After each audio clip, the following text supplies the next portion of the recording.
So in this episode, we are going to talk about where the law comes from, the sources of tax law, how tax law is created, and the structure of the tax code.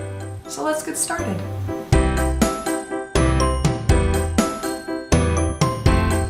All right, why do we want to know where tax law comes from?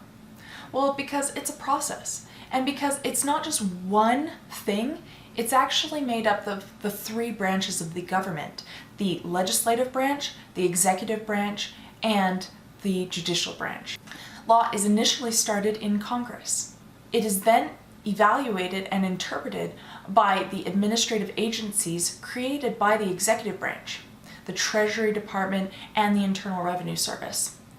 And sometimes that law that is interpreted leaves gray areas. As specific fact patterns are applied, as specific taxpayer issues are addressed, those taxpayers then interpret that law, put it on their tax returns, and then the IRS may or may not disagree. If it does disagree, like in our last episode where we discussed audits, it then can go to the court system or the judicial branch. There, the judiciary makes a decision as to the law's interpretation on a specific set of facts. Then Congress can take another whack at it if they don't like how the judiciary has made their decision, and the whole process starts all over again. And so, what is law made out of? It starts from the Constitution. As we discussed in our first episode, the Constitution's 16th Amendment says that an income tax can be created. There are also tax treaties. These tax treaties are agreements between different countries so that there is no double taxation. So for example, if China taxes a specific source of income, the United States also has claim to that income, and so China and the United States make an agreement through the form of a tax treaty as to how that double taxation will be eliminated. Who will have that tax, whether or not it'll be partially split up, etc. That's a whole nother topic. Then there's the Internal Revenue Code.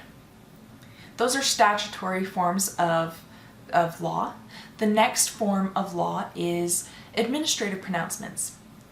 The Internal Revenue Service and the Treasury Department have the ability to interpret the law that is created by the Legislature.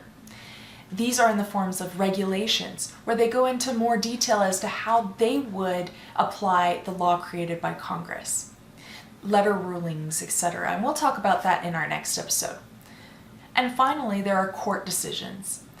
And since everybody's seen Law and Order, everybody knows how that works. But we'll have another episode where we will discuss how court cases are created and how to interpret those. Now we want to talk about how the law is actually created.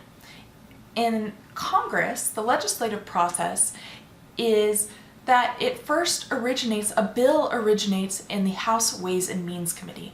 This is a committee of Congress that is specifically focused on finance. And once a bill is prepared dealing with this particular tax issue, it then is referred for approval to the House of Representatives. The House of Representatives then votes on that bill, and then it is sent for further refinement or approval to the Senate Finance Committee. The Senate Finance Committee then takes a look at it. If they agree to it, they then send the bill forward untouched to the Senate for approval. If the Senate drafts a bill that is different from the House bill, it then is sent to the Joint Conference Committee, where both members of the House Ways and Means Committee as well as the Senate Finance Committee both look at it and both create a compromise. It then is sent back to the House and then to the Senate for a vote. If the bill, whether it is a compromise or it is the original bill from the House, is approved, it then is sent for approval to the President. Now, former New York Democratic Senator Daniel Patrick Moynihan is quoted as saying, essentially, In the last hours of a congressional session, the White House and lawmakers often agree on a, quote, 12,000-page monster. We vote for it, nobody knows what is in it, unquote. So a lot of times these type of bills, if it's at the last end of the congressional session, it may or may not get read. And that's why a lot of our tax code as it is quite complicated and it's quite irritating because no one looked at it before it was then signed into law. All right, but let's go back to where we were before. Once it is approved by the Senate and the House, it is then sent to the President, who then signs it into law. If the President vetoes the bill, he doesn't want to sign it into law, it can then be sent back to the House and Senate and ratified with a 2/3 majority vote to override the President's veto. However, if it is signed into law by the President, it then becomes new law. And if there isn't a 2/3 majority vote on the bill, it then is no longer a bill, it's not law, it just is sent to the wayside. With the new law, there is accompanied a committee report. This explains the legislation and is key for taxpayers, the IRS, and the courts to interpret the legislation and to show the intent of Congress. If there is that gray area, what did Congress really want this bill to do, this law to do? So another source of interpretation, another source of understanding what this law actually does.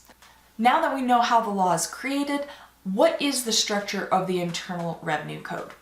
Well, it starts with the Constitution. It starts before the Constitution. We, the people of the United States, have formed a more perfect union and created the Constitution. The Constitution then formed the 3 branches of government, and within the 3 branches of government, they then created the law. The law is made up of the United States Code. It is set up in 50 titles. From those titles, Title 26 is the Internal Revenue Code. In Title 26, it is then subdivided so that you can easily access the law that you're looking for. It is set up in subtitles, then chapters, then subchapters. People are very familiar with the subchapters as you hear about these all the time. S corporations, C corporations. These are called these types of corporations because they are in subchapter S, subchapter C. Partnerships are in subchapter K. Who knows why they did that? Then it goes into parts, subparts, sections, subsections, paragraphs, subparagraphs, and then if it's really complicated and they really wanted to add some additional detail, it'll go into clauses and subclauses. Next time we'll talk about the administrative sources. After that, we'll talk about the judicial sources of law. Thanks so much for watching. If you enjoyed this, please give it a thumbs up and subscribe below. Also, if you have any questions, feel free to leave a comment or you can email me at centerfortaxstudies@gmail.com. Thanks so much for watching and I hope to hear from you soon.